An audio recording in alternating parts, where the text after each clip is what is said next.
buonasera a tutti e benvenute e benvenuti a questo nostro, diciamo, penultimo evento del 2025 e non potevamo chiudere, diciamo,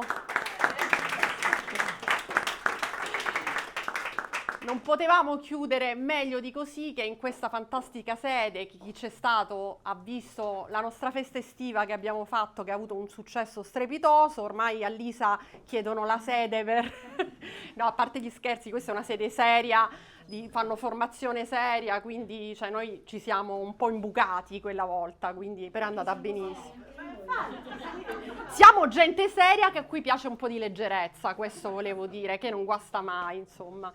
Dicevo, chiudiamo in bellezza con Benedetto Buono, che oltre ad essere un carissimo amico è una persona vicina all'associazione da sempre, per vari motivi, non ultimo il fatto che la moglie è stata anche nel board di PWN Rome per tantissimi anni, vero Valentina? E quindi insomma diciamo che ci accomuna una vicinanza di valori, di intenti, e quindi sono molto felice di ospitarlo perché qui è in doppia veste. Benedetto è il fondatore di Buono & Partners, che è una boutique, mi piace questo termine, una boutique di consulenza strategica. Dire piccoli e poveri suona male. Ma no, ma boutique è bellissimo. Una boutique appunto di consulenza dove voi fate appunto business networking, strategie per... Esatto, però tu qui stasera sei in veste di scrittore perché non contento dell'edizione italiana, hai voluto bissare con l'edizione internazionale di Innovation Chips, che leggo perché non vorrei sbagliarmi. Allora, questa edizione internazionale, che poi Benedetto vi dirà dove la potete trovare, ha avuto il piacere di scriverla con il professor Federico Frattini della Polimi, Graduate School of Management, e il professor Wim, questo non ce la posso fare, Van Everbeker, dell'università di Antwerp, esatto, ma soprattutto che ha avuto l'onore di avere la prefazione del professor Chesbrough. E questo è ancora più difficile anche per me. Chesbrough, esatto, di Berkeley, a cui si deve peraltro l'invenzione del concetto di Open Innovation. Quindi io non mi dilungo se non per dirvi che di seguirci sui nostri canali social, che il prossimo 2 dicembre faremo un evento imperdibile, dell'evento diciamo prenatalizio, quindi di invernale, per cui i soci dovrebbero avere già ricevuto una comunicazione, i non soci la riceveranno a breve, e comunque cioè, è figo esserci in PWN Rome, quindi non vi aggiungo altro e lascio la parola a Benedetto, a Laura Mercuri che è la presidente di PWN Rome e a Medea Pennacchi che è la vicepresidente, che faranno con noi, animeranno il dibattito. Allora, benvenuti a tutti e a tutte, più che un dibattito sarà una chiacchierata. Liberi di fare domande, considerazioni. Con Medea abbiamo letto attentamente il libro, abbiamo tantissime diciamo, considerazioni e partirei subito da quello che è la definizione di innovazione, perché prima di lasciare la parola a Benedetto, leggendo questo libro scoprirete cose molto diverse, vedrete parole a cui di solito assegniamo dei significati in un'ottica completamente diversa e innovativa. Quindi Benedetto, iniziamo col concetto di innovazione. Che cos'è l'innovazione e perché poi ha dato, diciamo, il titolo a questo libro? Sì. Allora, grazie innanzitutto a Laura, ad Amedea e al network di PWN per avermi invitato, aver invitato insomma noi coautori a presentare questo testo, a Lisa per l'ospitalità in questa bellissima sede. Ed è davvero un piacere ritrovare tanti volti amici e conoscere insomma altri professionisti e altre professioniste come voi. Allora, partiamo da diciamo la domanda per definizione: che cos'è l'innovazione?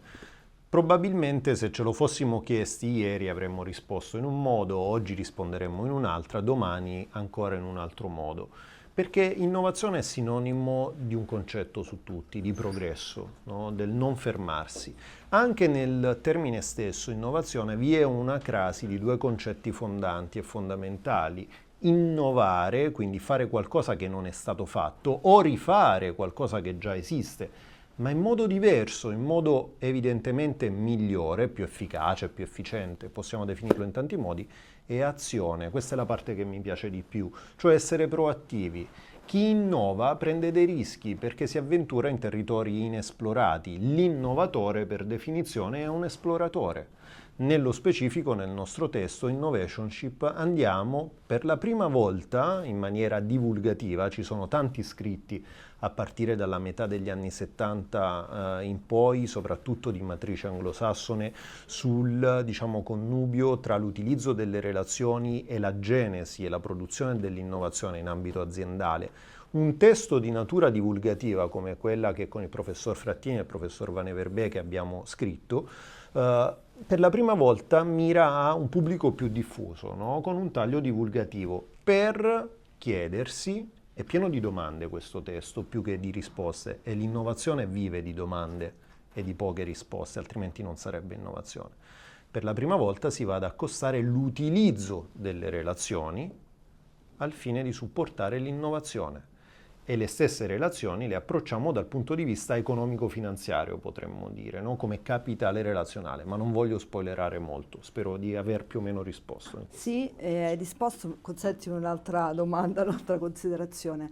Hai risposto, infatti, quello che io ho notato da questa tua, semplifico troppo, ma è importante per far comprendere anche poi questo libro cosa dice e come cambia la prospettiva, che tendenzialmente noi siamo abituati a ragionare come innovazione uguale tecnologia, cioè l'intelligenza artificiale, la tecnologia, mentre in questo caso, in questo libro, ti fa capire come la tecnologia è soltanto uno strumento, mentre l'innovazione viene fatta attraverso il capitale relazionale. Infatti è un manuale, ma è divulgativo, ma potrebbe essere veramente letto da chiunque studia all'università, perché dà degli elementi enormi e dà tantissime domande.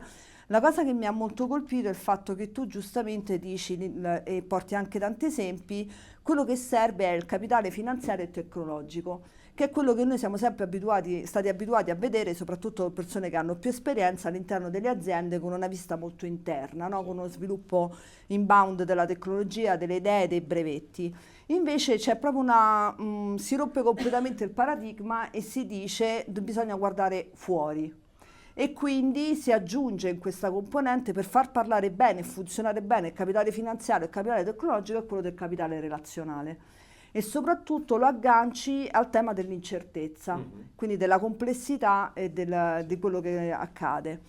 Rispetto a questo, dalla tua esperienza appunto di Buono Partners e della tua esperienza anche come consulente strategico delle imprese, quali sono le componenti in questo momento che le aziende devono attenzionare proprio per fare in modo che le aziende abbiano un approccio all'open innovation e non continuino invece in maniera tradizionale a valorizzare soltanto il capitale finanziario e il capitale tecnologico? Cosa devono fare le aziende per poter valorizzare il capitale relazionale? Allora, è una domanda importante perché, spoiler, non è stata trovata la risposta, no? Come tutti gli elementi e gli argomenti di frontiera si va un pochino per tentativi. La stessa Open Innovation, no, by definition, come dicono gli americani, è un terreno inesplorato e in continuo divenire, perché ha a che fare con l'innovazione generata ed eseguita al di fuori del perimetro organizzativo, no?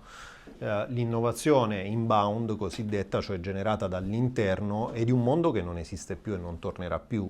IBM, 3M, tutti i grandi colossi, no, che abbiamo conosciuto e che hanno plasmato il Novecento e, no, il mondo dei consumatori, in realtà avevano grandi budget a disposizione, no, e il mondo era più semplice da decifrare, si poteva innovare in maniera più semplice, tra virgolette. A un certo punto questo non è bastato più, l'ipercompetizione, il mondo in divenire, è stato definito VUCA, no, volatile, incerto, in tanti altri modi. Oggi neanche questi termini, questi acronimi sono più sufficienti per l'incertezza imperante, no?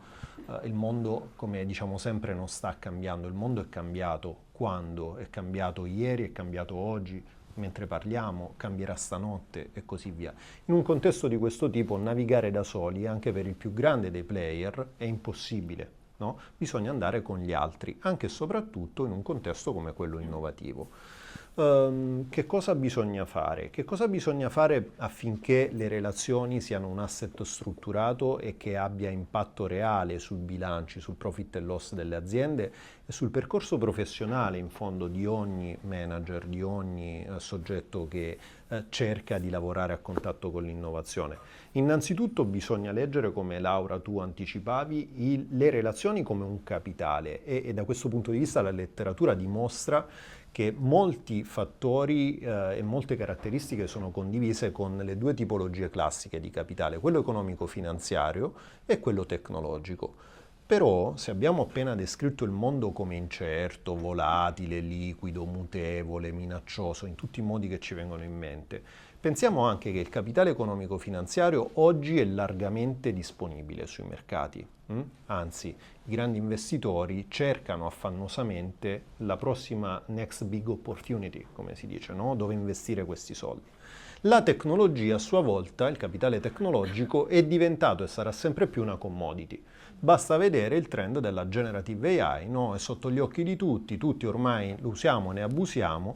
Negli ultimi 36 mesi, quello che già esisteva da molto tempo nei centri di ricerca, nei laboratori delle grandi, da Cisco a tutte le altre, è uscito, è diventato mainstream. Questo ha abbattuto pesantemente i costi di adozione di queste tecnologie ed oggi evidentemente non è neppure più lì che risiede la fonte del vantaggio competitivo. Dove quindi le organizzazioni e i singoli possono realmente competere, competere o innovare o sperare di innovare?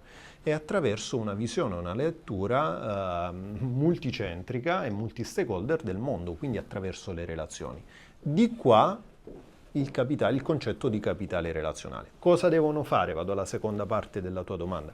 Cosa possono fare oggi le organizzazioni per approcciare in questa ottica le relazioni, che sono un fenomeno sociale fondamentalmente, no? Quindi di difficile lettura analitica? Devono innanzitutto lavorare sul capitale umano, no? Al loro interno, lavorando a 360 gradi su hard e soft skill, ma una su tutte è fondamentale: la curiosità. La curiosità è una competenza mandatoria cosiddetta in questo tipo di mondo. Il mondo è e sarà sempre più, spoiler, dei curiosi. Questo vuol dire invitare le persone ad alzare la testa rispetto al loro quotidiano, al loro file Excel, al loro CRM, alle loro slide.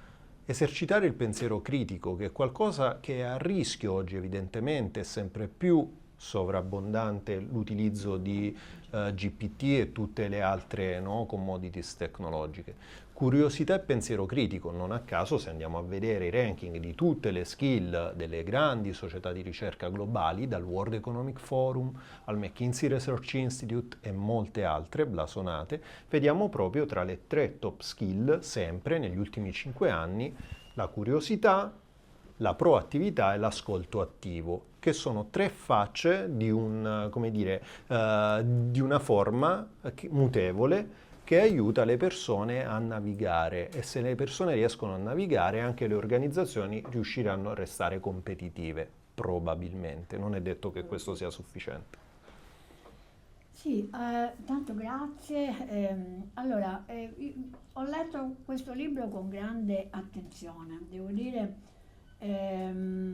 Soprattutto il concetto di open innovation, no? Quello che adesso stavi anticipando. Vengo da aziende che stavano cominciando, che quando tu dici prima c'era la close innovation, in cui c'era la ricerca e sviluppo, la finanza propria, aziendale, il budget, le risorse e questo fatto di andare verso l'esterno. Per esempio Ferrovie dello Stato, come ti dicevo, utilizzavano molti fornitori, sì, però stavano nell'alveo, le università, la ricerca. Questo concetto di cui parli tu, facendo ci sono degli esempi, devo dire, dal punto di vista culturale è molto interessante, perché ci sono esempi concreti proprio delle aziende, di come stanno innovando le aziende. Parla dell'ENI, parla dell'Enel, delle poste, cioè di tantissime aziende. E ecco, quindi dicevi, un tempo pensavamo che per fare innovazione fosse importante il capitale tecnologico e quello finanziario. Oggi in ambienti incerti, ambigui, sempre di più ci si apre. Ma ecco, come in parte hai risposto, ma io ti chiedo come si struttura Cioè, allora, sapete che Benedetto per me Benedetto ha la fissa del capitale relazionale. Vi ricordate? Benedetto ha fatto un altro libro che mi è rimasto nel cuore, che noi utilizziamo molto, che era Business Networking, che era rivolto proprio, cioè è stato uno dei primi a dire quanto è importante il network, la gestione del network nella nostra carriera. Ecco, questo concetto della relazione lui lo porta nell'innovazione. Qui dice il capitale relazionale va, l'hai detto, strutturato. Ecco, in che termini? Tra l'altro tu parli anche nell'aiutare, nel costruire un capitale relazionale, l'importanza dei super band, dei super connettori, i connettori, no? Le connessioni. Ecco, ma come va strutturato alla fine? Perché tu dici, va utilizzato alla stessa stregua del capitale tecnologico e finanziario dove c'è un ritorno dell'investimento. Qua la formula del ritorno dell'investimento, no, è più complicata, però l'efficacia del capitale è comunque misurabile. Quindi come si fa? Come si struttura? Allora, con i due prof che hanno cofirmato il testo abbiamo approfondito sia in chiave diretta, intervistando, come diceva Medea, tantissime grandi corporate, sia italiane che internazionali, e facendo molte ricerche, no, di letteratura desk-based. Allora, quello che è emerso fondamentalmente è che il capitale relazionale ha effettivamente un ROI che è valutabile, quindi un ritorno sull'investimento che si può fare, sulle effort, il tempo, le risorse economico-finanziarie che si possono dedicare, ed è anche qui un argomento abbastanza di frontiera, perché se guardiamo per esempio il corporate finance, quindi le tematiche di valutazione, no, dei cosiddetti intangible asset, quindi tutte quelle risorse intangibili sui bilanci delle aziende, sempre più nelle campagne di M&A, quindi di fusioni ed acquisizioni tra grandi gruppi, questo tipo di capitale intangibile, le relazioni in primis, sono proprio uno degli asset strategici dirimenti che spostano milioni, centinaia di milioni nelle valutazioni. Noi stessi veniamo chiamati spesso a supportare, no, banche d'affari piuttosto che altri soggetti in questo tipo di esercizio. Non per nulla di esito scontato. Come qualcuno mi ha insegnato, le relazioni non si contano, si pesano. Quindi è una questione proprio di qualità e di pervasività di valore. In ogni caso, per rispondere, no, alla domanda di Amedea, noi abbiamo formulato un modello tripartito per le organizzazioni che fondamentalmente mira a costruire, attivare e utilizzare questo capitale relazionale ai fini innovativi. E se lo guardiamo dal punto di vista strategico è tel quel assimilabile a quello degli altri asset strategici all'interno delle organizzazioni, quindi segue le classiche fasi di pianificazione del capitale relazionale, di esecuzione, quindi come dire utilizzo, no, di questo asset, monitoraggio e come dire review, quindi un rolling rispetto all'utilizzo, al ritorno e una migliore allocazione. Adattamento al contesto. Adattamento al contesto. Assolutamente, il tema del mantenimento, grazie per assolutamente l'osservazione, è fondamentale, perché quello che vale per i singoli vale anche per le organizzazioni. Il capitale relazionale è un capitale che viene creato in un determinato momento, ma per dare i suoi frutti, per i singoli e per le organizzazioni, deve essere manutenuto, deve essere resiliente alla prova del tempo. È di qua che nascono le relazioni di valore cosiddette, no? Qui facciamo sempre l'esempio anche con i miei colleghi quando andiamo dai clienti, le grandi organizzazioni. Quanto di più vicino ci sia alla gestione del capitale relazionale è l'attività del botanico, no? Pensiamoci un attimo, il botanico quando ha il semino in mano, quel semino ha un valore pressoché nullo, ma se il botanico fa il suo lavoro, lo pianta sottoterra, inizia a coprirlo, lo annaffia, inizia a spuntare una piccola piantina ancora debole, no? Ma lui se ne prende cura perché è il suo lavoro e passa del tempo. La piantina si robustisce, lui la espone al sole, la ripara dalle intemperie, fin quando diventa una pianta robusta che dà i suoi frutti. La stessa cosa è per le relazioni, per il capitale relazionale. E se immaginiamo questo come un asset da mettere in parallelo, ecco un'altra similitudine con il capitale economico finanziario, pensate a un portafoglio di investimento. tanti bond, tante obbligazioni, tante azioni in parallelo con scadenze diverse, ecco, quelli staccano i dividendi, danno le cedole e così via. Il capitale relazionale, come ci insegna l'arte botanica, darà i suoi frutti, il valore. Adesso non voglio divagare, ma tanti grandi, da Gitomer negli anni 90, ad Adam Grant molto più recentemente, hanno fatto proprio, hanno sottolineato il tema del give and take, quindi del dare senza chiedere nulla in cambio. È quello che fa il botanico, non chiede nulla a quel seme nell'immediato. Il valore indubbiamente arriverà. Se tutto il capitale umano all'interno delle organizzazioni, agendo in maniera strutturata, e qui apro una parentesi, nella nostra business community, ma non solo, in tante business culture, tipicamente di stampo mediterraneo, si è abituati a credere che le relazioni siano oggetto di estro, di fantasia, di improvvisazione, lasciate al singolo. Questo collega estroverso posso mettere a contatto con gli stakeholder esterni, questo introverso lo mettiamo nel retro bottega. Non è così che funziona. Innanzitutto gli introversi possono diventare i migliori networker del mondo, anche superconnettori cosiddetti, e grazie per aver rispolverato questo concetto a noi molto caro. Ma in realtà si tratta di struttura, quindi se approcciamo in maniera strategica, strutturata, lo abbiamo appena detto, no? Costruzione, attivazione, utilizzo, no? Con tutti poi gli strumenti adatti, allora tutte le organizzazioni attraverso le proprie persone, attraverso gli strumenti adatti, anche organizzativi, quindi procedure, norme e così via, possono dotarsi della capacità di agire in tal senso. Ecco. Grazie. Un'altra cosa importante che tu dici nel libro è il fatto che oltre a strutturare quindi il capitale relazionale, quindi a costruirlo, ci dici anche come nelle diverse fasi del processo di innovazione quanto contano le relazioni deboli, quelle link, quelle forti. Quindi il capitale va annaffiato e questo capitale va coltivato. Tu dici anche, guardate, che il capitale va costruito nelle fasi buone. È fondamentale. Sì. No, in genere noi, per chi ha avuto carriere altalenanti, ricorriamo, no, diciamo, oddio, no, nelle fasi deboli. No, è proprio nelle fasi in cui sei sulla cresta dell'onda che costruisci il capitale, dove c'è anche un qualcosa da scambiare, no? Questo è interessante. E quindi tu racconti anche che l'importanza del curarlo in modo anche scientifico, no? Addirittura ipotizzi la creazione di una figura doc in azienda che si occupi di... Ma parli anche dell'importanza della rete non solo esterna, ma interna.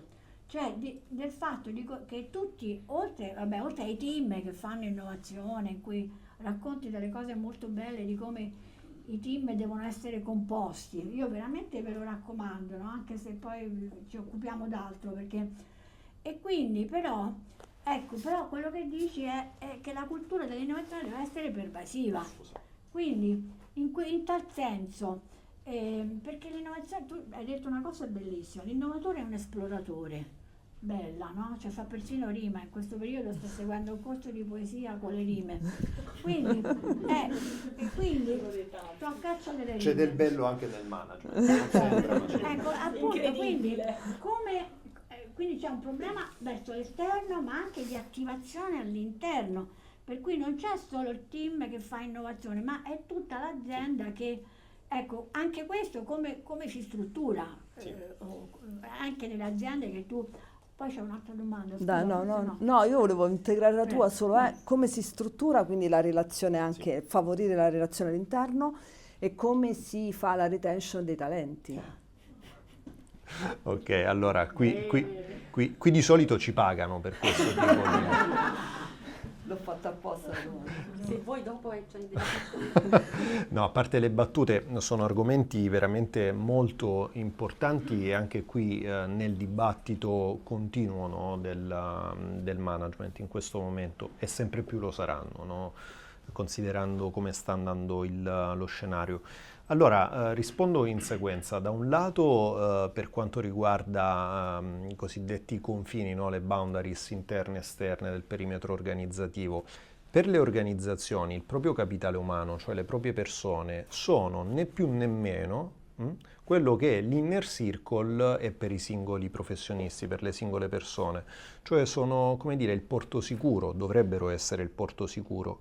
Se nella nostra dimensione singola di professionisti le nostre relazioni più vicine, quelle con cui abbiamo più usanza, no, relazionale, che ci conoscono meglio, che noi conosciamo meglio, con cui abbiamo certezza di poter chiedere aiuto in ogni momento e siamo certi della risposta che ci verrà data on time e on quality, lo stesso deve valere per le organizzazioni. Il primo e più importante asset sono le proprie persone. Deve fidarsi delle proprie persone. Le proprie persone, per dare il meglio, devono essere felici mediamente. Fatevi un giro in tutte le corporate che conoscete e vedete quante persone sorridono e quante sono grigie. E quello è il miglior KPI che potrete avere di quel luogo, al di là dei titoli e dei premi che vengono assegnati. E due, invece, le persone devono essere coagulate tra loro, no? Devono essere un tutt'uno, devono agire in maniera orchestrata, mutuando un termine da system integrator. Come si fa ad orchestrare queste relazioni interne? Ci sono tante modalità, adesso non abbiamo modo di approfondirle tutte, ma ad esempio si sta rispolverando molto l'utilizzo dei cosiddetti facilitatori, ambassador delle relazioni, chiamiamole come vogliamo, comunque colleghi che sono più avvezzi per propria natura, per loro formazione, piuttosto che proprio per mandato organizzativo nel coagulare le persone, i team, sia in attività strutturate, sia in attività fuori dal perimetro organizzativo. Come qualcuno ha detto, il successo dei singoli e delle organizzazioni si costruisce fuori dalle 8 ore d'ufficio, per chi sono 8, 10, 24. Vuol dire fuori da quello che si fa quotidianamente, è lì che c'è il grande del successo, il grosso del successo. Quindi, o qualcun altro ha scritto, e sono molto d'accordo, era troppo impegnato a lavorare per avere successo. Lo ha detto JP Morgan, il più grande banchiere che abbiamo avuto a livello globale, ok? Però, quindi, come dire, la formula anche qui non è magica, ma bisogna lavorare nel tempo in maniera continuativa, anche perché le organizzazioni devono fare delle promesse alle proprie persone che poi devono essere mantenute e manutenute, per tornare all'argomento di cui sopra. Come si fa talent retention? No? Come si tengono i migliori? E i migliori, lo abbiamo già detto nella prima parte della risposta, si tengono facendoli essere felici di quello che fanno, no? Facendo sì che quel KPI della felicità, cioè come ci sentiamo la domenica sera pensando che poi lunedì mattina dobbiamo tornare in quel posto, sia un KPI in positivo, maggiore di 0 perlomeno. Se così non è il cosiddetto early warning che c'è qualcosa che non va. C'è sicuramente un unfit valoriale tra noi e la nostra organizzazione.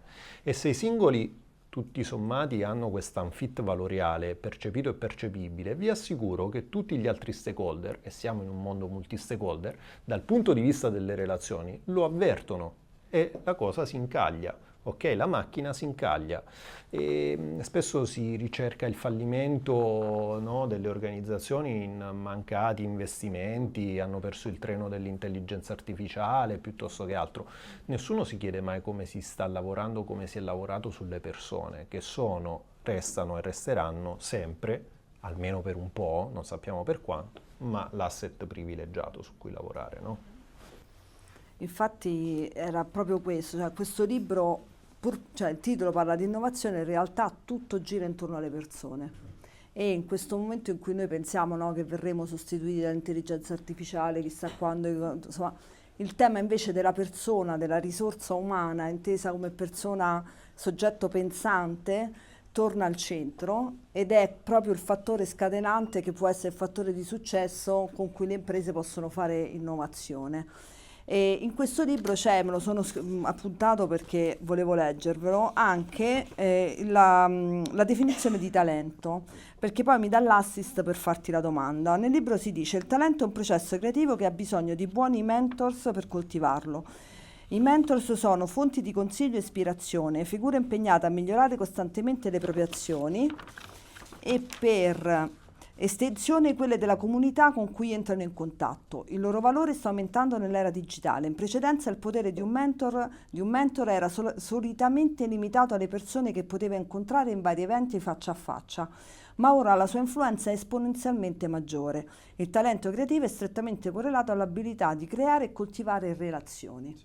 Allora, questa quando l'ho letto come definizione ho detto, oh, questo è PWN, perché la relazione, il networking, l'alleanza, il supporto, il chiedere aiuto, sapere che se chiedi aiuto c'è qualcuno che ti darà comunque una risposta e ti ascolta, siamo noi. Ma la cosa interessante, che secondo me cambia anche il paradigma, è il fatto che noi ci aspettiamo, tu quando racconti, no, le corporation devono mettere le persone, eccetera.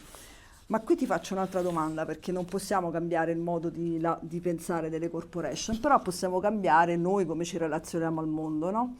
Quindi quanto invece è importante che noi prendiamo consapevolezza dell'importanza della relazione e quanto lavoriamo troppo. Io sono la fautrice del fare meno e parlare di più.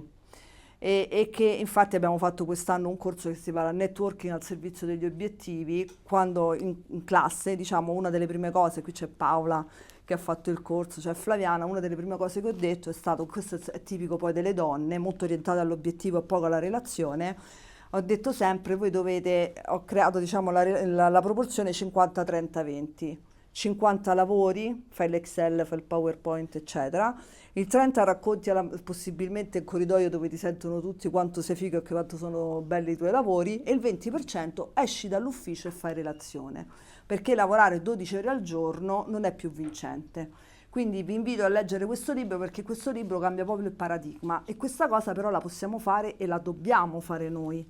Quindi rispetto alla tua esperienza, alla tua conoscenza del mondo, quali sono gli strumenti che noi possiamo mettere in atto per imparare anche ad essere felici, a trovare la felicità anche con strumenti diversi e non proprio nelle corporation? Allora, Perché se io lavoro in una corporation che non mi rende felice, ok, quali strumenti io posso fare, posso mettere in atto nella mia quotidianità per cercare di essere felice e crearmi la mia open innovation, che può essere utile anche per lavorare meglio e portare i migliori risultati in azienda? Sì, allora, sicuramente appunto stiamo parlando di temi che sono dirimenti, no, oggi, e che penso impattino ciascuno di noi al di là poi delle organizzazioni in cui lavoriamo, e premetto anche che io ho speso oltre una dozzina di anni no, in grandi corporate, big brand italiani e internazionali, e ho trascorso degli anni bellissimi. Oggi non farei quello che faccio, no, se non avessi avuto quell'esperienza, se non avessi maturato quella visione del mondo, quella struttura e quelle relazioni anche in parte, no? Quindi devo ringraziare, e ho tanti amici e amiche che sono felicissimi di lavorare in quelle organizzazioni. Oggi io personalmente mi sento un pezzetto più felice, se diciamo posso utilizzare questo termine, perché ho trovato nella via imprenditoriale negli ultimi anni, come dire, la quadratura del cerchio, ok? Però questa è una risposta che ho dato a me stesso, non è una risposta one size fit all, no? Come dicono gli americani, cioè ognuno è alla ricerca della felicità, parafrasando il film di Muccino. Ed è proprio vero, ed è un equilibrio mobile, no? Che ognuno poi va a ricercare. Quello che vale oggi probabilmente domani ci renderà meno felici o più felici, non lo sappiamo. Sicuramente un esercizio di self-assessment e di assessment, diciamo, nostra come persone e come professionisti in primis anche dal punto di vista esterno ci può aiutare, no? Facciamo questo bilanciamento, come ci sentiamo, come ci vedono gli altri. Perché stiamo performando in un modo piuttosto che in un altro? Giustamente Laura, tu dicevi, noi possiamo cambiare il nostro approccio, abbiamo le leve su noi stessi, non sulle organizzazioni. È vero, ma noi stessi possiamo ambire ad avere le leve per cambiare le cose nelle organizzazioni. Quindi la leadership oggi, a qualsiasi livello, e la leadership è una competenza che si può esercitare a qualsiasi livello della piramide organizzativa, dal day one di stagista all'amministratore delegato, ok?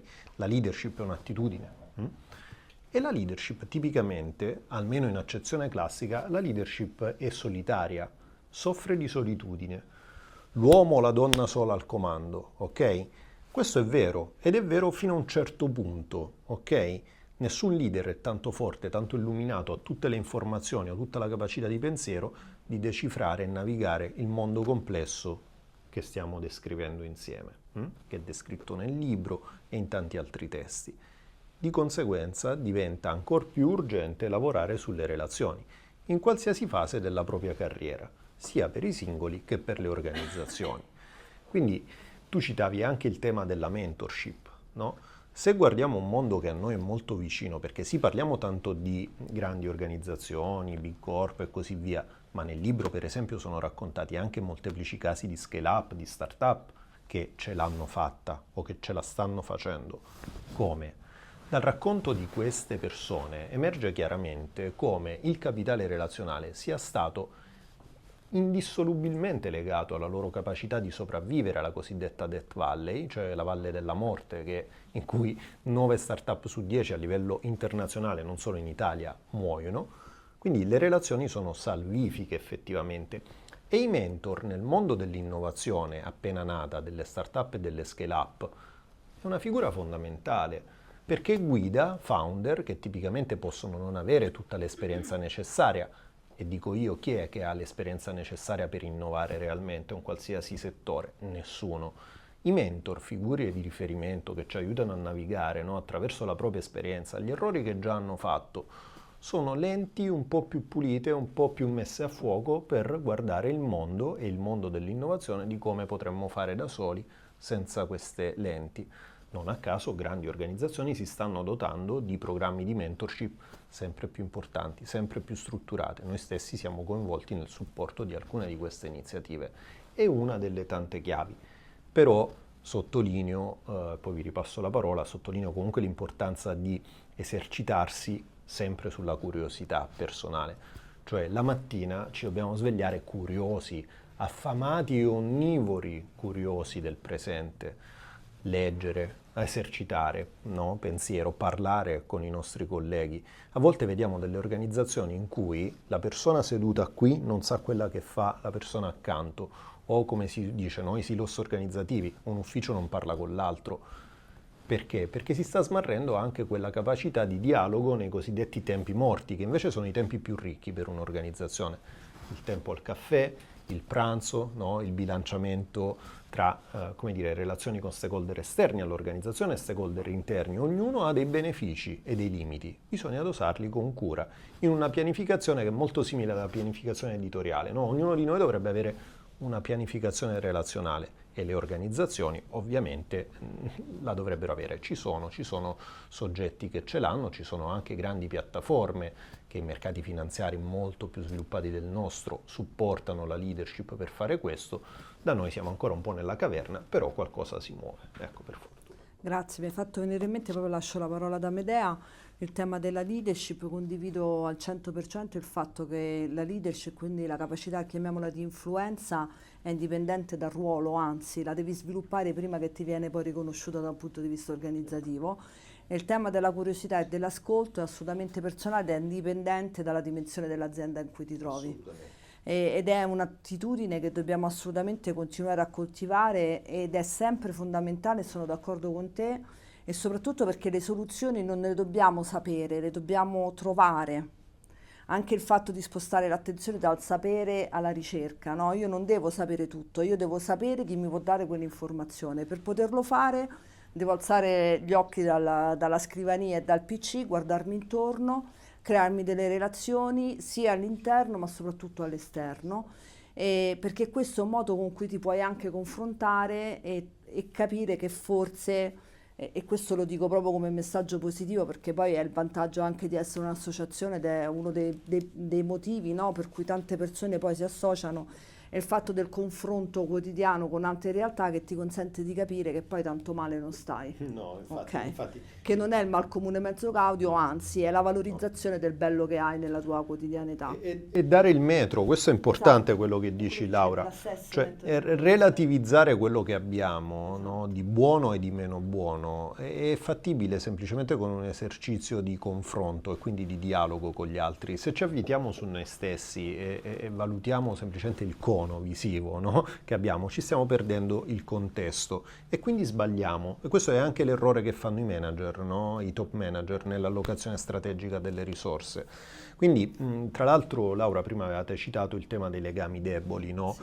È tanto più valido e di valore questo esercizio quanto più sono distanti i soggetti, gli stakeholder, sia come tipologia, istituzionali, accademici, sanitari, profit, no profit e così via, tanto sono più lontani proprio nella capacità di raggiungerli, quindi nei gradi di separazione, ok?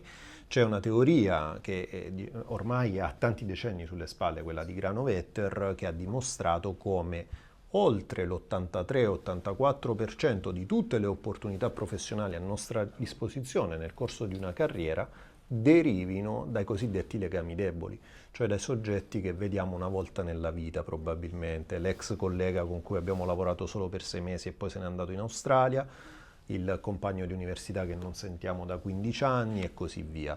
Il potere dei legami deboli. E questo è scientificamente provato, quindi a livello cross countries, quindi ci sono veramente milioni di osservazioni su questo fenomeno nei decenni. E come si suol dire a livello organizzativo, questa è una massima che noi usiamo spesso, ne sono affezionata, gli artisti parlano di soldi, i banchieri parlano di arte. Se noi stiamo cercando soldi per la nostra prossima venture, non dobbiamo andare in banca, neppure ci aprono in banca, no? Ormai non ci vogliamo più vedere. Dobbiamo andare probabilmente a un vernissage, no? Di arte. È molto più probabile, perché? Per tanti motivi.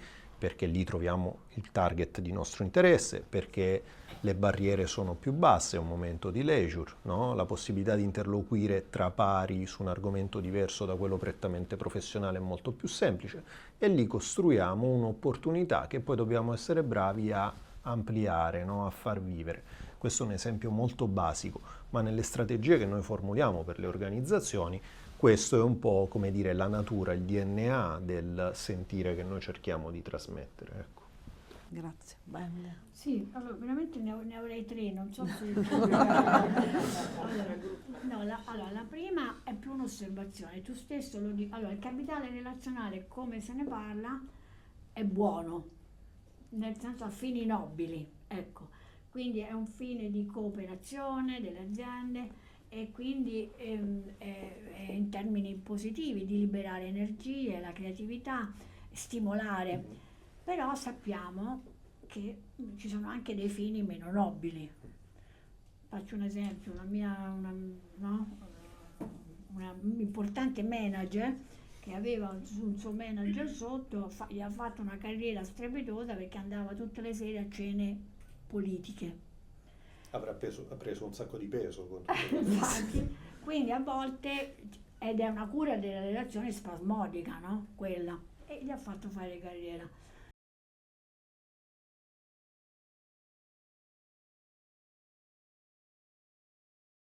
E sappiamo che le donne curano poco il network, quindi noi sappiamo, siamo sempre più... Io per esempio a ritroso, quando ho scoperto il valore del network, l'ho scoperto con PWN, a ritroso ho riletto tutta la mia carriera, ed è stata tutta una carriera legata un po' alla fortuna, ma al network.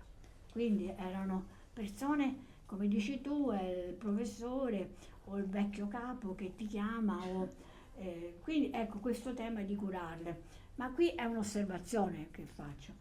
Un'altra è più tecnica. Nel libro tu parli sempre di più la open, quindi si lavora all'interno e si va verso l'esterno. Questo monitorare le start-up, ecco. Come la mettiamo col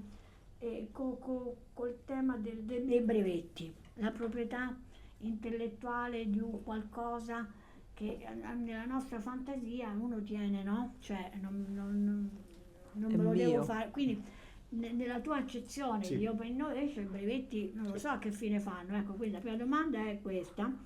E la seconda è in questo contesto di appunto intelligenza artificiale, rapida evoluzione, un po' l'hai detto, ma le competenze del management, cioè non bastano più quelle di un tempo. No. Il leader, siamo tutti leader, insomma, io ne so qualcosa, insomma, era leader, l'ultimo capotreno del treno, che era un numero di matricola, era un leader nel suo rapporto con la clientela e faceva la differenza.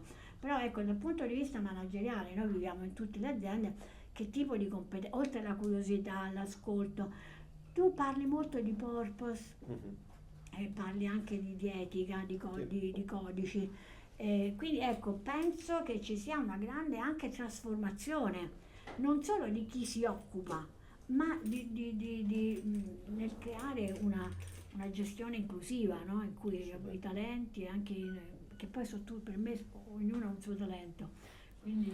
Ok, chiaro. Quindi diciamo parto dalla prima, quindi il tema dei brevetti. I brevetti sono uno dei tanti strumenti, no, che le organizzazioni, ma anche i singoli, se guardiamo la parte da innovatore, no, quindi da scienziato, da ricercatore, di cui disponiamo, ma arrivano molto in là, no, nella genesi dell'idea innovativa, per proteggerla tipicamente.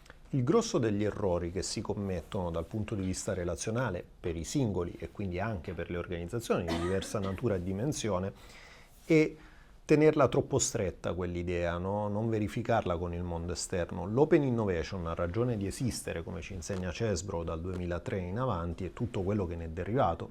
L'open innovation è stato il filone di ricerca di management su cui più è stato scritto, no, in 20 anni rispetto a tanti altri argomenti che semmai hanno 100 anni, no, di storia. Quindi immaginate la pervasività e come ha plasmato, no, il mondo manageriale che conosciamo oggi. Allora, l'idea, per essere testata nell'ottica open, deve essere dibattuta il più possibile con stakeholder interni ed esterni.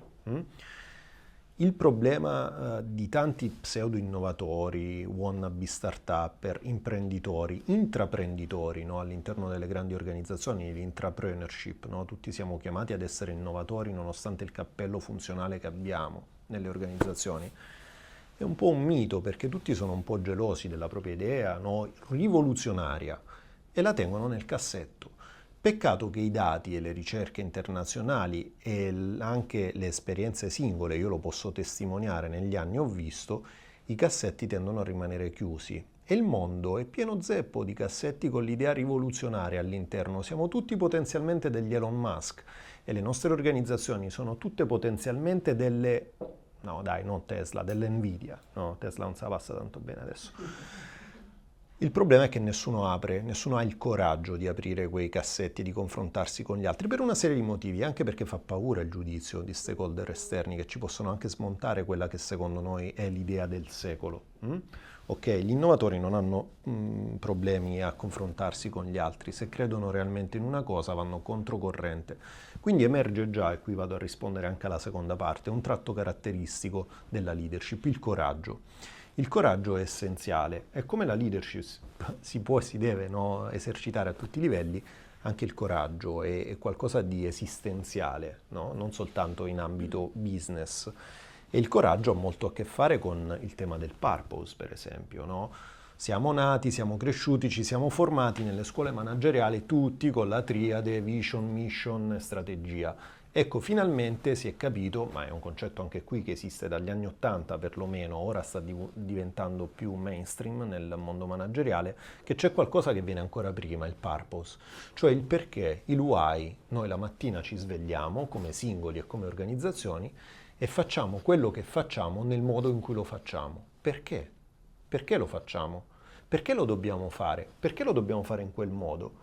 Lo abbiamo sempre fatto così, no? Questo l'abbiamo sentito e letto trito e ritrito tutti quanti. E poi le aziende diventano come Kodak, come Nokia, come Blockbuster, incapaci di innovare se stesse, pur venendo da anni di predominio del mercato nei propri settori. Perché?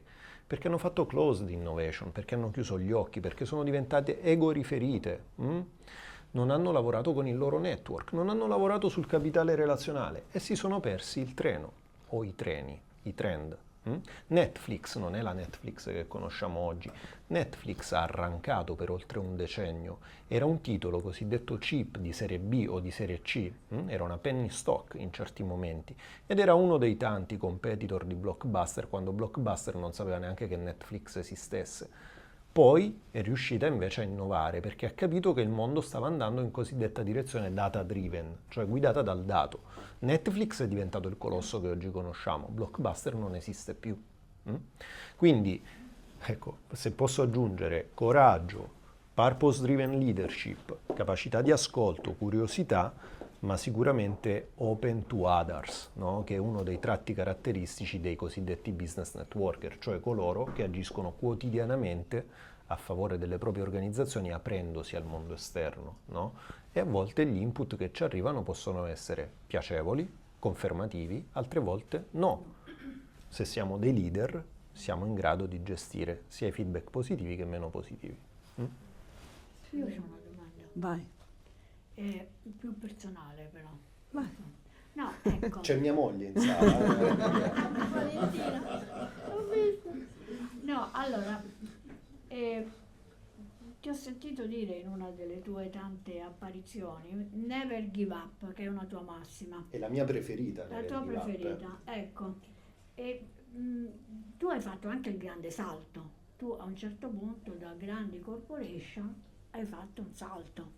Ecco, ma il messaggio che ti senti di dare, perché qui viviamo, no, io per fortuna no, però loro vivono tutti in aziende e con percorsi anche, come dire, no, poi sono ambienti anche un po' a volte maschili, in cui, ecco, il messaggio qual è? Io so che, per esempio, molte persone passano momenti della vita in cui magari, ecco, quando lei dice magari uno attraversa una fase di stanchezza, che cosa fa? Ecco, tu che ti senti di suggerire, partendo dalla tua esperienza?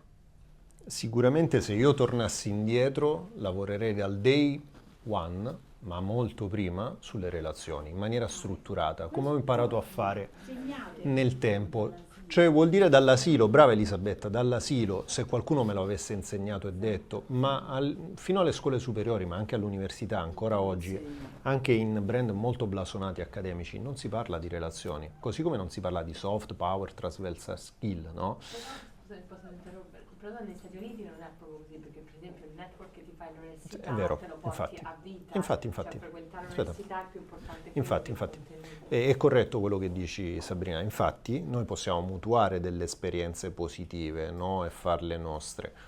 Oggi io quello che posso dire a tutti è quando andiamo nelle università, no? A chi fa le triennali, le specialistiche, chi sta approcciando il mondo del lavoro, gli diciamo una e una cosa soltanto: lavorate sulle vostre relazioni, perché saranno quelle l'asset vincente. Il network, cioè la rete, ha due funzioni basiche. Una per le fasi di down della nostra carriera e una per le fasi di up. Quando le cose vanno male, assolve alla sua funzione ancestrale, è una rete. A un certo punto blocca la caduta, fa sì che noi non andiamo proprio a fondo a trovare il petrolio.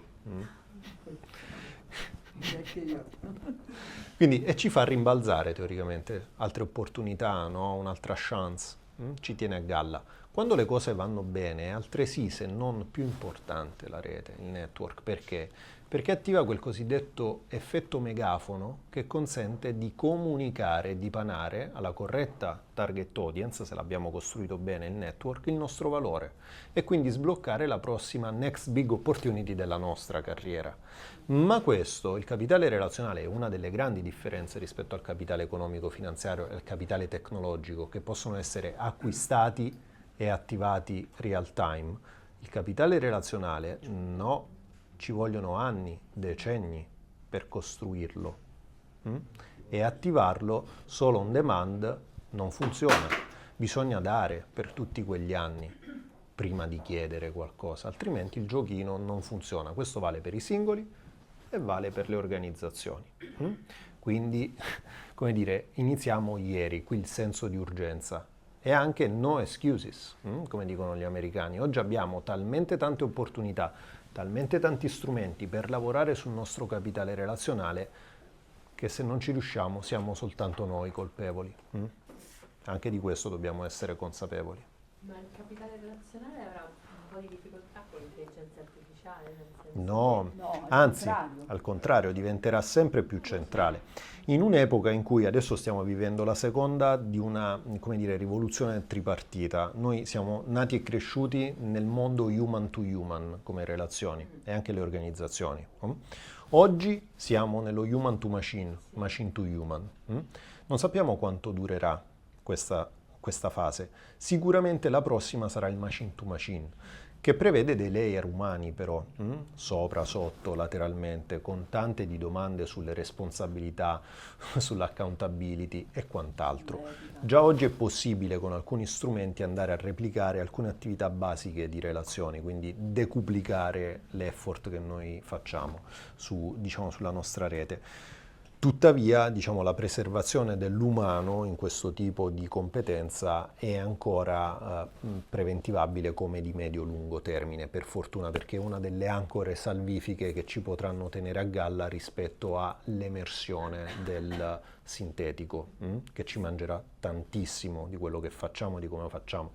Ne parlavamo proprio stamattina con un nostro cliente, tutti si affannano a investire, tutte le organizzazioni, sull'intelligenza artificiale, perché libera tempo, perché farà fare altre cose, ma nessuno si sta chiedendo che cosa facciamo fare alle persone nel tempo liberato.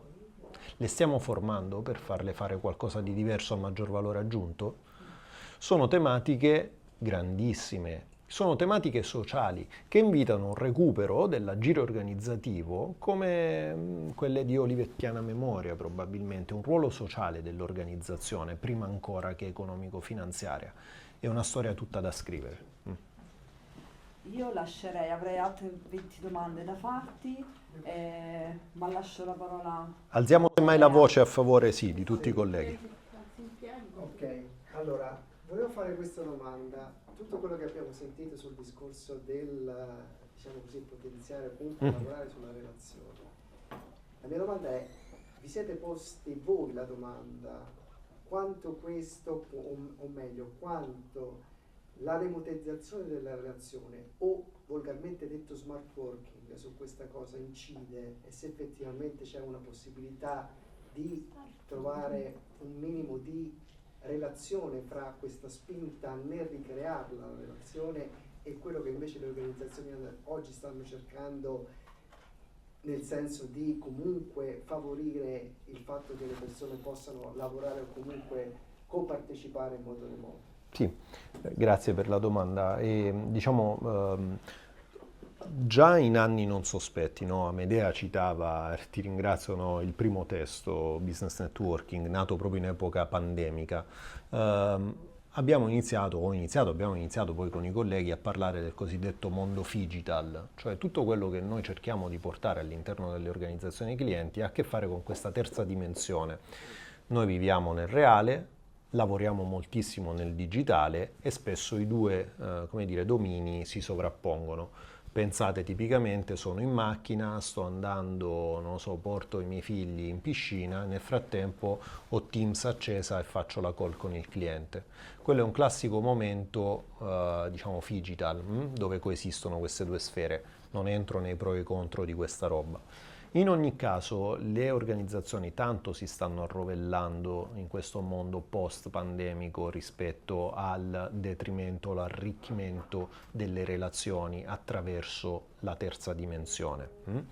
E sicuramente è in atto un ritorno, un riappropriarsi alla dimensione più fisica che digitale, perché ne abbiamo avuto troppo. Le persone sono un po' stanche, le organizzazioni devono giustificare i mega investimenti fatti nelle torri o piuttosto che in altri investimenti immobiliari e quindi si sta tendendo ad invitare, no, al ritorno in fisicità.